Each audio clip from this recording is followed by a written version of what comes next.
Swastiastu, Bapak. Swastiastu dulu. Nggih. Silakan duduk dulu nih. Nggih. Bulu gimana kabarnya Bulu? Ya, cek Pak. Sehat ya? Ya, sementara. Tujuan yang memanggil ke sini Bulu, dia ingin diskusi terkait dengan persiapan pembelajaran nanti di kelas 6 ya. Kelas yang berkampu. Nanti yang akan bertanya kurang lebih 10 pertanyaan Bulu. Nanti dijawab sesuai dengan kondisi yang ada di kelas Bulu ya. Nah, untuk itu yang kelompokkan 10 pertanyaan ini menjadi tahap. Yang pertama tahap profil lulusan dan karakter, kemudian yang kedua strategi pedagogis dan era digital, yang ketiga tentang ekosistem kelas dan kemitraan, yang keempat asesmen dan umpan balik. Oke, belum nggih? Sudah siap? Nggih. Yang mulai saja pertanyaan yang pertama. Nah, dari 8 DPL ke 8 dimensi profil lulusan, ada keimanan, kemudian ada kewargaan, ada kreativitas, ada kolaborasi, ada penalaran kritis, kemudian ada kemandirian, ada kesehatan dan komunikasi. Dari 8 DPL itu yang mana menjadi fokus utama belum nanti atau yang mana mau ditonjolkan dalam pembelajaran? Ya baik Bapak, untuk nanti pembelajaran yang akan saya lakukan, yang saya akan tonjolkan itu bernalar kritisnya, untuk bernalar kritisnya. Selain bernalar kritis mungkin ada kolaborasi juga. Ya, karena saya akan mengajak siswa berkelompok. Bisa disampaikan alasannya sedikit dulu, kenapa dulu ngambil bernalar kritis dan kolaborasi? Kan sesuai dengan pembahasan, kalau menurut Tiang, kalau misalnya diajak untuk bernalar kritis, otomatis siswa itu akan mencari dengan sendirinya apa yang menjadi permasalahan dalam suatu pembelajaran. Kemudian kalau kolaborasinya itu saya ajak mereka untuk dalam menyelesaikan masalah itu, saya ajak mereka untuk berdiskusi dengan teman-temannya. Dalam kelompok, kelompok kecil dalam pembelajaran nanti. Oke, yang lanjut yang kedua belum dalam perencanaan modul yang belum susun apakah sudah sepenuhnya mencerminkan target kompetensi yang ingin dicapai oleh murid? Mudah-mudahan sih sudah Pak. Kalau modulnya nih kan isi yang kolaborasi pun. Kemudian mengajarnya menggunakan IT pun. Nah, setidaknya siswa lebih tahu lah sesuai dengan ininya modulnya. Semoga bisa. Semoga bisa. Kira-kira kalau dipresentasikan ke berapa persen kira-kira sudah tercapai di modulnya itu? 80. 80 ya? Ya. Kenapa enggak 100? Enggak, jangan Pak. 80%? Ya. Sudah. Jadi belum ke membuat modul, apakah buat sendiri atau mungkin cari di internet atau bantuan AI dan sebagainya? Ya, bantuan AI. Tapi di modul-modul sedikit. Nanti kan sesuaikan dengan materi juga. Kalau di AI kadang-kadang nggak sesuai gini. Modifikasi ya. Jadi APM istilahnya. Amati diri modifikasi sudah. Sekarang yang lanjut ke pertanyaan yang ketiga. Bagaimana nanti dalam pembelajaran itu memudahkan murid. Nah, ini dalam proses belajar mengajar sehingga murid itu merasa dihargai dan termotivasi. Dalam proses mengajar, kalau saya biasanya di kelas nih saya suruh mereka memilih kelompoknya dulu. Mau sama siapa gitu. Nah, kalau misalnya saya tapi tegaskan dulu kalau kelompoknya jangan bagi kan ada siswa yang kurang mampu. Itu tidak boleh disingkirkan, harus diajak. Tapi syukurnya kelas 6 ini mau dia. Oh, saya ngajak ini Bu, saya ngajak ini gitu. Kemudian setelah mereka mendapatkan kelompoknya, saya berikan diskusi. Setelah itu saya dalam diskusi itu saya suruh mereka menyampaikan ke depan. Nah, dalam ke depan itu pun saya tekankan jangan itu saja. Ya, biarkanlah semuanya biar dapat mereka mengeluarkan pendapatnya. Lalu saya berikan apresiasi berupa tepuk tangan. Itu kan bisa lebih memotivasi mereka. Jadi yang menjadi poin di sini siswa atau murid yang mengalami lambat belajar itu diperhatikan diajak untuk berkelompok biasa. Jadi jika mereka sudah berani tampil, belum kasih apresiasi semacam sebagainya. Nah, sekarang yang pertanyaan yang keempat ini, bagaimana belum nanti menyesuaikan langkah-langkah pembelajaran dengan karakter siswa yang unik nih kan. Ada yang mungkin pendiam, ada yang mungkin yang lambat belajar, yang cepat belajar. Bagaimana Bu menyesuaikan langkah-langkah pembelajaran? Oh, langkah-langkah pembelajarannya disesuaikan. Pertama kita hubungkan dulu materinya sesuai dengan isi pengalaman lingkungan.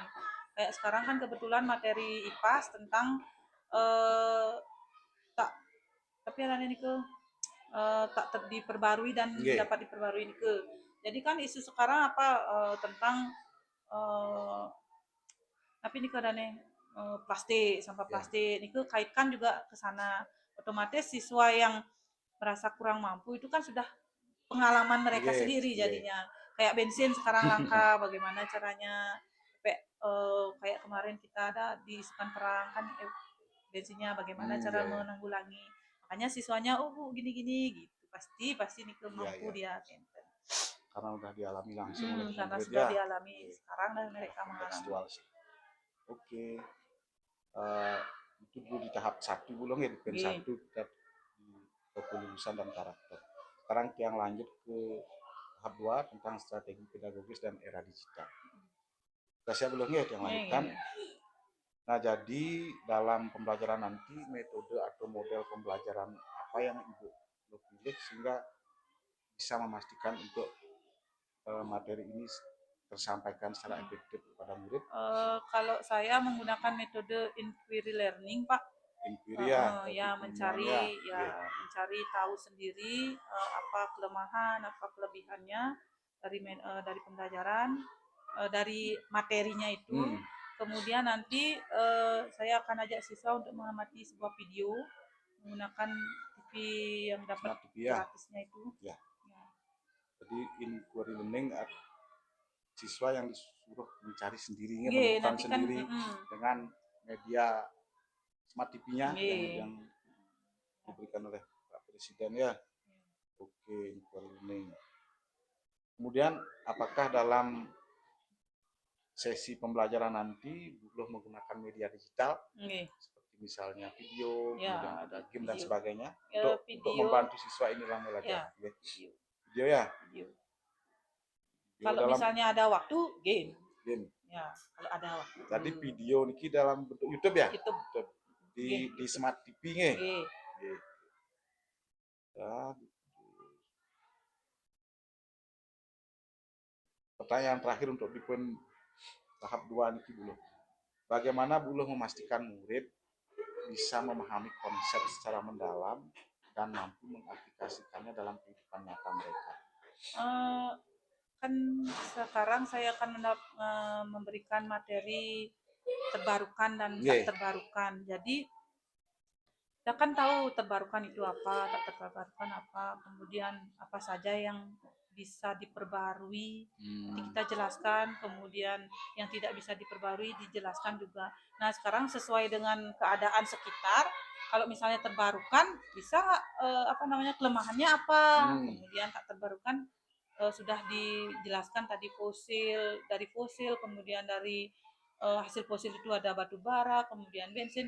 Nah kalau misalnya itu habis, apa yang akan terjadi, kemudian penggunaannya, kelemahannya apa, pasti siswa oh ya kalau bensin kan polusi ya, kemudian cepat habis. Nah kalau itu yang saya akan gini. Jadi muridnya mengeksplor itu di internet apa di buku pelajaran atau buku panduan masing-masing? Nanti setelah saya tampilkan video, nanti kan dijelaskan di video itu batu bara. Berarti muridnya menyimak di video itu. Nanti saya tanyalah mereka menganalisis dengan sendirinya, jadinya dia dalam kelompok kecil. Ya, dalam kelompoknya. Nanti kalau misalnya kurang mengerti baru saya akan menjelaskan sedikit. Sudah. Jadi pembelajaran mendalamnya sudah dia mengeksplor sendiri, bukan hanya maksudnya pembelajaran mendalam di sini dulu sekarang kita ajari nanti di rumah udah lupa nih bukan pelajaran mendalam tapi langsung tertanam di benaknya penerapan langkah-langkah dan sebagainya. Oke. Sekarang yang lanjut ke tahap 30 tentang ekosistem kelas dan kemitraan. Nah nanti dalam sesi pembelajaran bagaimana upaya guru dalam menciptakan suasana yang nyaman, aman, dan mampu membangun kerjasama atau kemitraan yang positif di antara murid Nanti kan saya masing-masing apa namanya kelompok akan Iya. saya kasih tugas, jangan sampai tugasnya sama. Oh, beda Misalnya ya tugasnya. beda nanti di kelompok misalnya kelompoknya yang lagi satu saya suruh untuk fosil Iya, misalnya iya. gitu. Kemudian lagi satu atom, gitu nanti Oke. ya nanti. Oke. Sehingga peluang untuk Ya peluang menyontek nggak ada. ya Luar peluangnya biasa sama nggih. nggak bisa. Jadi mereka mengeksplor materi yang berbeda atau Berbeda, konsep nggih, berbeda nggih, di tiap berbeda. kelompok. Nggih. Nah, sehingga mudah-mudahan nanti muridnya mampu bekerja sama dengan baik di Nggih, kelompoknya Bu ya. semoga semoga. Oke, luar biasa. Sekarang tinggal 2 pertanyaan lagi Bu di tahap Nggih. terakhir. Nah, dalam mengukur nanti dalam asesmen itu bagaimana Bu Lo bisa memastikan tujuan pembelajaran itu sudah tercapai? Apakah ada kriteria yang ada dalam asesmen Bu Lo? Nanti pada saat siswa menyampaikan hasil dari diskusinya, Yeah. nanti kan di sana kelihatan yang mana sudah mencapai Ya. tahap lah ya, kelemahannya apa, kelebihannya apa. Kalau yang merasa misalnya ada kelemahannya 4 tapi dia nyebutin 3 berarti kurang lagi 1.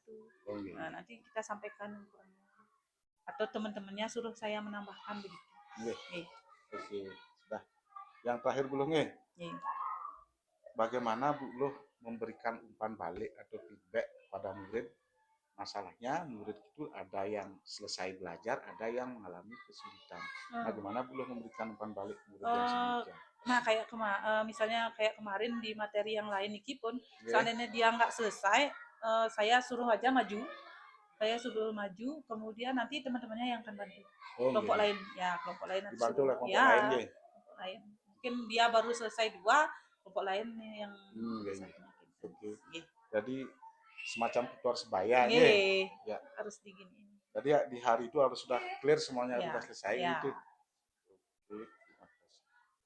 Ya Bu Loh, mungkin percakapan kita kali ini hanya demikian dulu. Nanti yang tunggu actionnya Bu Loh di kelas ketika mengajar murid kelas 6 ini. Mari Bu Loh kita akhiri pertemuan ini dengan para Santi. Om Santi. Sukses Bapak.